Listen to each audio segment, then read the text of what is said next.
আসসালামু আলাইকুম বন্ধুরা, আশা করি সবাই ভালো আছেন। হযরত মুহাম্মদ সাল্লাল্লাহু আলাইহি সাল্লামের সমস্ত জীবনী থেকে এর পাঠ হলো সপ্তম। নবুয়ত লাভের সময়কাল যতই ঘনিয়ে আসতে লাগলো ততই তার মধ্যে নিঃসঙ্গ প্রিয়তা বাড়তে থাকলো। এক সময় তিনি কাবা গৃহ থেকে প্রায় 6 কিলোমিটার উত্তর পূর্বে হেরা পাহাড়ের চূড়ায় অবশিষ্ট 12 থেকে 51 বাই 7 থেকে 4 বর্গফুট আকারে ছোট গুহার নিরিবিলি স্থানকে বেছে নিলেন। বাড়ি থেকে তিনি পানি ও ছাতু নিয়ে যেতেন। ফুরিয়ে গেলে আবার আসতেন, কিন্তু বাড়িতে তার মন বসতো না। কখনো কখনো সেখানে একটানা কয়েকদিন কাটাতেন। তার এই ইবাদতের কতদিন ছিল, সেটির ধরন কেমন ছিল, সে বিষয়ে তেমন কিছু জানা যায় না। অতঃপর রবিউল আওয়ালের জন্ম মাস থেকে শুরু হয় সত্য স্বপ্ন দেখা। তিনি স্বপ্নে যাই দেখতেন তাই দিবালোকের ন্যায় সত্য হয়ে দেখা দিত। এভাবে চলল প্রায় 6 মাস, যা ছিল 23 বছরের নবুয়াতকালের 46 ভাগের 1 ভাগ। হাদিস সম্ভবত এ কারণেই সত্য স্বপ্নকে নবুয়াতের 46 ভাগের 1 ভাগ বলা হয়েছে।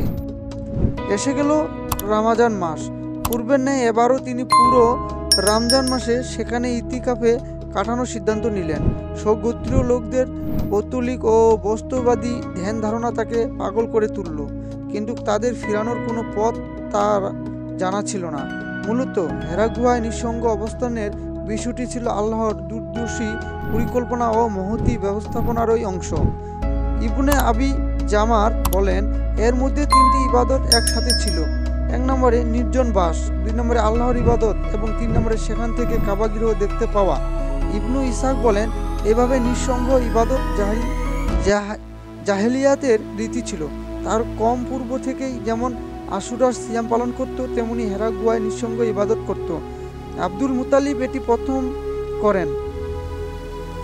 এর আলোচনা ইবনে হিসাম বরং এটি ছিল ইব্রাহিমী ইবাদত অবশিষ্ট অংশ, যার মাধ্যমে আল্লাহ ভীরু বান্দার মধ্যে আত্মাধিক চেতনার সর্বোচ্চ বিকাশ ঘটা সম্ভব হয়।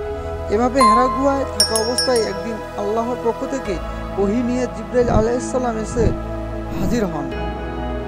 21শে রমজান সোমবার কদরের রাত্রি ফেরেশতা জিবরাইল আগমন হলো। ধ্যান মগ্ন মুহাম্মদ সাল্লাল্লাহু আলাইহি সাল্লামকে বললেন, পড়ো। বললেন, আমি পড়তে জানি না। অতঃপর তাকে বুকে চেপে ধরলেন ও বললেন, পড়ো। কিন্তু একই জবাব, পড়তে জানি না। এভাবে তৃতীয়বারের চাপ শেষে তিনি পড়তে শুরু করলেন, পড়ো তোমার প্রভুর নামে, যিনি তোমাকে সৃষ্টি করেছেন মানুষকে জমাট রক্ত থেকে। পড়ো এবং তোমার প্রভুর বড়ই দয়ালু,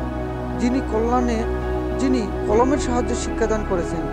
তিনি মানুষকে শিক্ষা দিয়েছেন যা সে জানত না।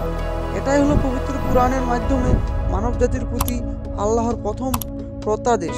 হে মানুষ, তুমি পড়ো এবং লেখাপড়ার মাধ্যমে জ্ঞান অর্জন করো, যা তোমাকে তোমার সৃষ্টিকর্তার সন্ধান দেয় এবং তার প্রেরিত বিধান অনুযায়ী তোমার জীবন পরিচালনার পথে বাতলে দেয়।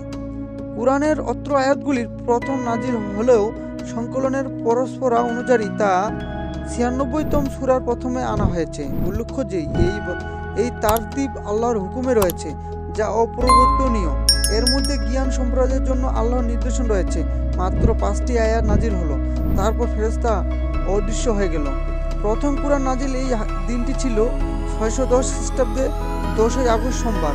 ওই সময় রাসূল সাল্লাল্লাহু আলাইহি সাল্লামের বয়স ছিল চন্দ্রবর্ষ হিসাবে 40 বছর 6 মাস 12 দিন এবং সৌরবর্ষ হিসাবে 29 বছর 3 মাস 12 দিন। উল্লেখ্য যে সকল সহিহ হাদিসে এটি প্রমাণিত যে সর্বদা ওহী নাজিল হয়েছে জাগ্রত অবস্থায়, ঘুমন্ত অবস্থায় নয়।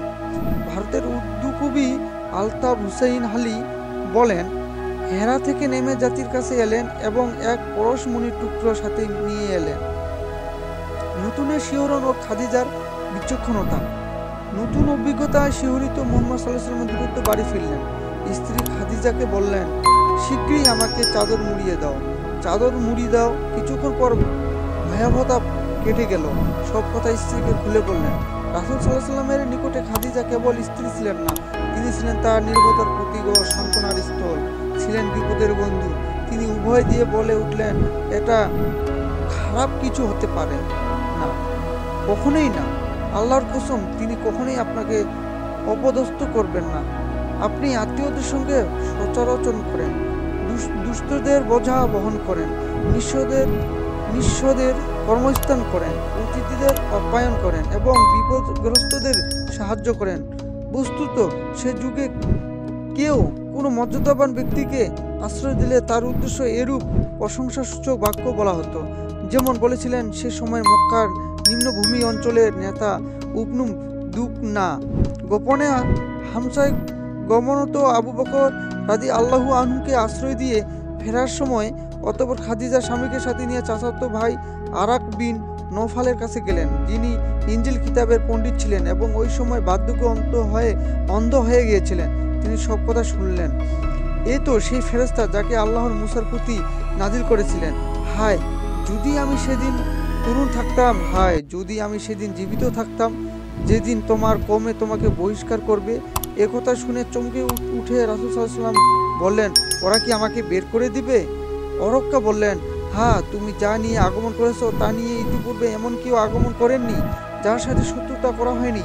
অতঃপর অরক্কা তাকে সান্ত্বনা দিয়ে বললেন, যদি তোমার সেই দিন আমি পাই তবে আমি তোমাকে সাধ্যমতো সাহায্য করব।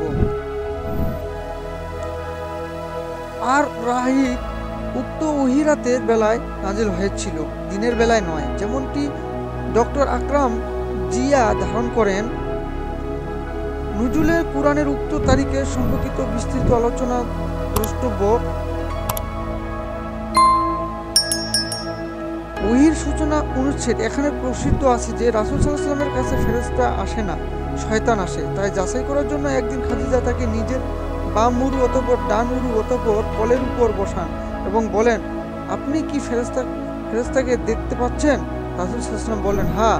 অতঃপর খাদিজা মাথার কাপড় ফেলে দিয়ে বললেন, এবার কি দেখতে পাচ্ছেন? তিনি বললেন, না। তখন খাদিজা বলে উঠলেন, আপনি নিশ্চিত থাকুন ও সুসংবাদ গ্রহণ করুন। আল্লাহর কসম, এটি মহান ফেরেশতা, এটি কোনো শয়তান নয়।